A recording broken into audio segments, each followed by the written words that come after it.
tres piezas esenciales, lo que es la manivela, la biela y la corredera. Este dispositivo va a funcionar a través del movimiento rotacional que se va a convertir en movimiento lineal. Tenemos que impulsar lo que es la manivela para que a través de la biela la corredera genere el movimiento lineal. Este tipo de dispositivos lo podemos encontrar en motores de combustión interna, como por ejemplo el de un carro. Yo les voy a hablar sobre los materiales y algunas herramientas que utilizamos para la realización de nuestro proyecto. Primeramente, ocupamos un trozo de madera, eh, que lo cortamos con una cegueta a la medida de un rectángulo y a la medida para que nuestro prototipo alcanzara en esta. Posteriormente, con un taladro se realizaron las perforaciones donde iba a ir atornillado este. Posteriormente, eh, hablando del disco, la corredera, la L, la biela y la manivela, todos estos fueron realizados del mismo material, que el material es acero al carbón. Una pequeña explicación de cómo se realizó esto fue que teniendo la placa de acero al carbón, con un esmeril se cortó un cuadrado y posteriormente se le fue dando la forma circular al disco. Posteriormente a la corredera, bueno, a la forma de la L, se compró una varilla, posteriormente se cortó con las medidas ya antes tomadas o antes realizadas. eh, Se cortó y posteriormente se le puso un punto de sutura para que quedara fija la L. Al momento para hacer la corredera, se compró un tubular de un diámetro más grande a la L y con ayuda de un torno se perforó para que este quedara a la medida, ni tan grande ni tan chico, para que este pudiera realizar su función. Para hacer la biela se tomó del mismo diámetro de la varilla que forma la L. Se cortó igual a la medida para que este pudiera realizar también su función. Y de la manivela se usó una varilla de un diámetro menor y con ayuda de fuerza bruta, algunos martillazos y con pinza, se logró doblar para dar la forma. Para los cálculos tenemos cuatro casos. El primer caso va a ser con 0 grados en una posición inicial. Aquí la velocidad tangencial y la velocidad de la corredera va a ser la misma. Tenemos una velocidad angular constante de 10 radianes por segundo multiplicado por un radio de 0.105 metros, lo cual nos daría una velocidad tangencial de 1.05 metros por segundo y una velocidad de la corredera de 1.05 metros por segundo.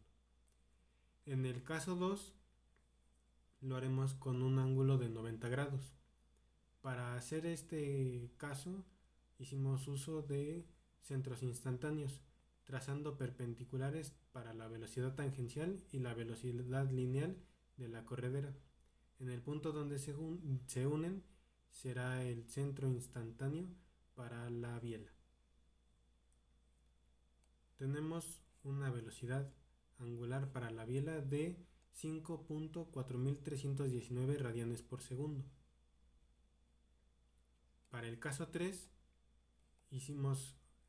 ocupamos también centros instantáneos, pero aquí nos podemos dar cuenta que al trazar las perpendiculares estas no se cruzan.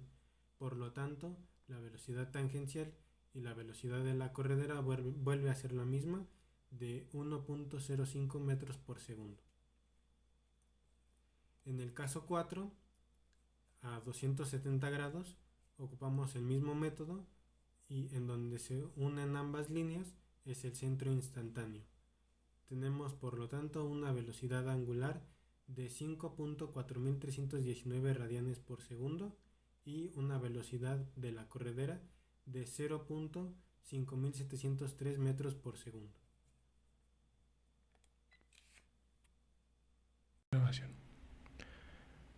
Muy bien, para comenzar en esta parte hablaremos de las aplicaciones industriales que tenemos de un mecanismo manivela biela corredera. Para el primer punto tenemos lo que es una aplicación industrial con el pistón de motor. Este pistón de motor es más visto en los de combustión interna a través de diésel o a través de gasolina. ¿Cómo funciona? A través de un mecanismo llamado árbol de levas.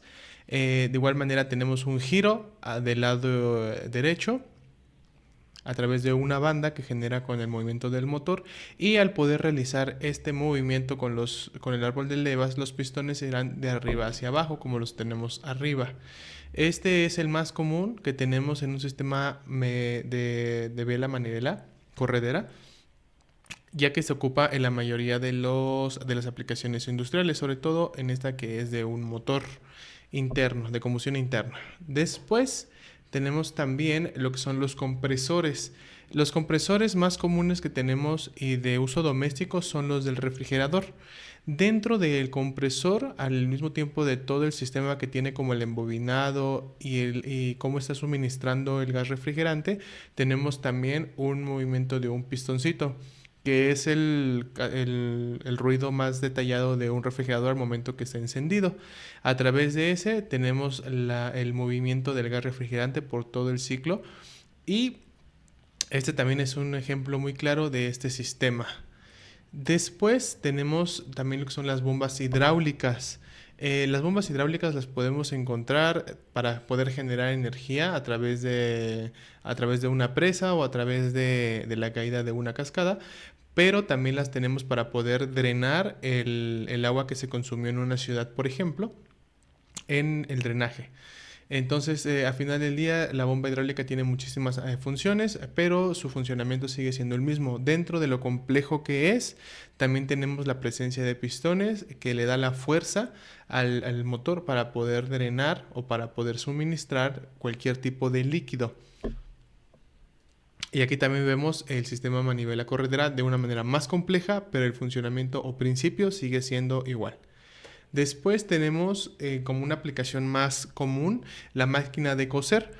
En esta máquina de coser tenía un funcionamiento a través de la aguja para poder realizar unos cortes, bueno, un recubrimiento fino en la tela, pero el funcionamiento esencial también funciona a través de un sistema de ejes o guías y de un disco, que este disco al girar nuevamente también tenía unas pausas para poder rodar el funcionamiento del hilo y que no sea constante, es decir, que no fuera de excesivo el uso del hilo mientras se cosía la tela.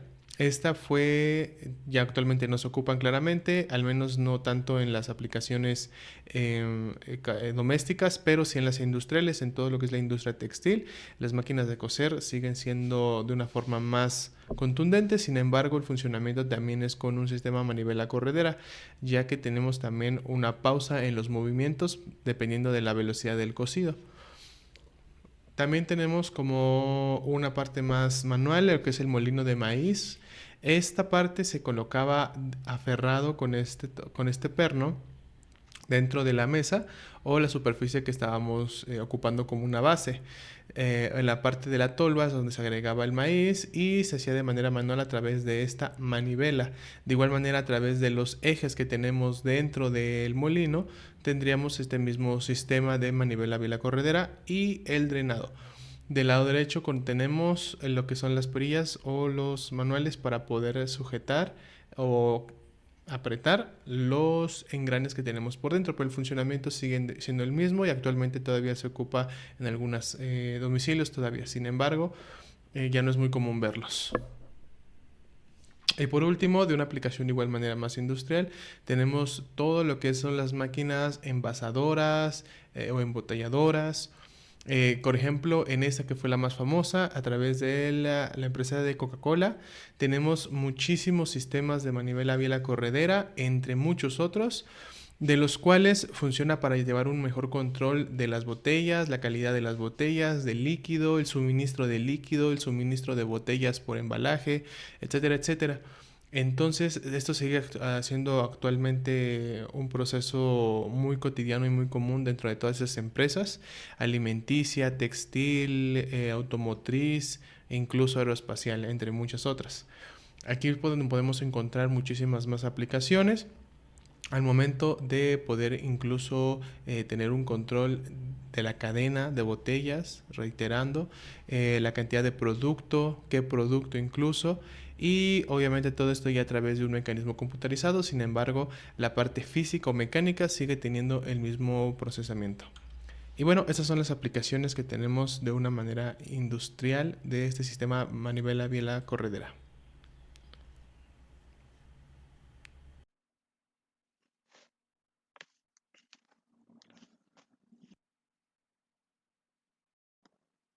Pues a continuación movimientos encontramos. Bueno, este es el primer movimiento puro, dicho en trayectorias para la velocidad de un punto, para ejemplificar con el movimiento de un cuando se traslada, por así decirlo, en esa misma dirección. No hay de estas partes. Bueno, en este movimiento de traslado alrededor de alrededor para posteriormente. En un plano general. De hecho, por esto es muy importante conocer su funcionamiento y cómo aplicarlo. Gracias.